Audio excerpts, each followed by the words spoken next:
Hello, and welcome to another exciting installment of Wade Makes All of His Colored Pencils Shorter, thus making room for other things. Watch in awe as I Marie Kondo my art supplies into tiny little, mostly useless pieces of wood and wax that need to be tossed out so as to spark joy. Of course, I'll need to replace them, which I guess snuffs out joy? I don't know. Anyway, also during this, I may occasionally explain just a little bit about the process of arting on paper. This week on the table, we have, in my estimation, the most interesting of all the various Darths. One Mr. Vader. I will be rendering him very respectfully in colored pencils on black paper. See a list of my materials below and where they may be purchased if you're looking for a little something to clutter up your studio. I mean, just look at me go. Though sped up many times, let me assure you, if I could draw this quickly, it would still not be fast enough for my editors.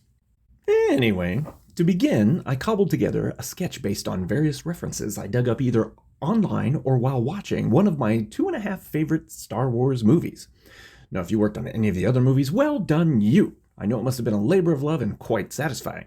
I, however, will stick with my childhood's fond memories and leave the more recent films to the younger generation who have come to appreciate them in probably a similar fashion.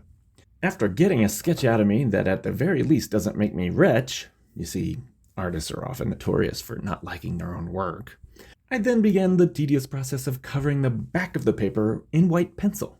You see, instead of buying the white transfer paper that I have recently discovered does exist, I stubbornly continue to use the more expensive and time-consuming method of shading an entire sheet of white paper in white pencil. Now sure, you might think, with me being a D-level comic book artist, that I could sell it at auction as a concept piece for possibly tens of dollars, but that would be pretentious. And since my motto is, if I can't spell the word, then I can't be the word, that's just not in the cards. Here, we see things taking shape as I continue carving out the lights from the shadows in white. Obviously, you can see that I have outlined the basic areas from my sketch onto the paper in very clear and precise lines, showing everyone that I did indeed waste a whole heck of a lot of white pencil on the back of that sketch. I mean, what's my problem? Money doesn't grow on trees, and I don't have enough midichlorians to make someone just willingly give it to me. In fact, my count is around 2,600, which is enough for me to, say, occasionally predict how a room is decorated before entering it, but not enough to pick more than one of the 6 numbers of any Mega Millions or Powerball drawing. I did once correctly predict that I would be able to spell the word obfuscate when I turned over all my tiles and bananagrams. Sadly, I wasted time in disbelief that I actually predicted that word, and my better half, the lovely Leah, quickly made use of all her tiles and trounced me. Clearly, she was unable to appreciate what a moderate level of midichlorians can accomplish. Anyway, I'm drawing the entire image in white pencil first, so that when I'm adding the colors, there will be a little more vibrant against the black. If you don't do a white layer, you can run into the problem of needing to put so many color layers down that a waxy buildup can occur and actually begin flaking off the page. A similar issue can occur if you skip the layering process and just press more firmly on the paper.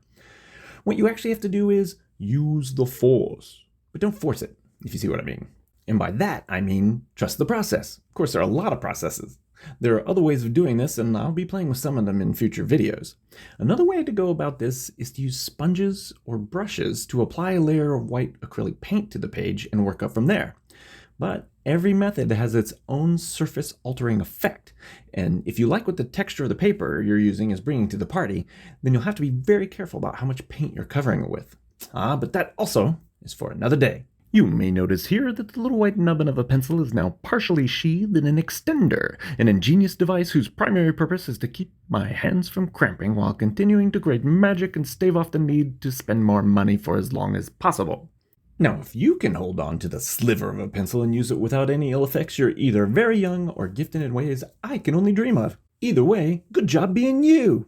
We're way past it now since I've been enlightening you with other factoids, but you may remember back in the video when I was penciling in the background, I started with an area under his arm, way beneath the light source, and for the love of mothers everywhere, don't do that! Start nearer the light source and work your way down so you don't have to retroactively match the lighting backwards. I do that because I'm not schooled in the way of making things easy for myself. Do as I say, not as I do, is usually a phrase considered to be the epitome of hypocrisy in its usage, but in this case, it makes more sense. Don't beat your head against the proverbial walls that I do. So once we have suitably gentrified the page, we went about adding some color. And by color, of course, I meant gray. In this case, cool gray, because I apparently haven't stumbled across any warm grays in my purchases thus far. I started with that to add some depth in the transition between blacks and whites. But Wade, you're using a blue pencil in the video now. Yeah, I know. I didn't realize anyone would actually be watching this. But I think it's a light cerulean blue, so try that, and if it looks different, try something else. In my haste to get to work, I didn't note which pencils I was using as I grabbed them, but I will try to remember next time, so please accept my most sincere apologies. But hey, you ever notice in that scene in The Empire Strikes Back when Mr. Vader is shown to have been waiting the entire time on Cloud City with a table of food for his soon-to-be prisoners? When they arrive, he tells them to join him, and then the door closes. What happens next? Does he just sit there and watch everyone else eat? Is it a form of self-torture to work up some dark side force fuel? Is it bad to freeze someone in carbon on an empty stomach? All of these questions haunt me to this day. But we're getting close to the end now, and the colors are starting to liven up the joint. Indigo, sky blue light, and cerulean blue. Tuscan and, of course, permanent red, whatever that means, Prismacolor Premiere. Apple green, and then finally, the piece de resistance, the colorless blender. But wait, what if I told you there was more at no extra cost? Incredulous you would be.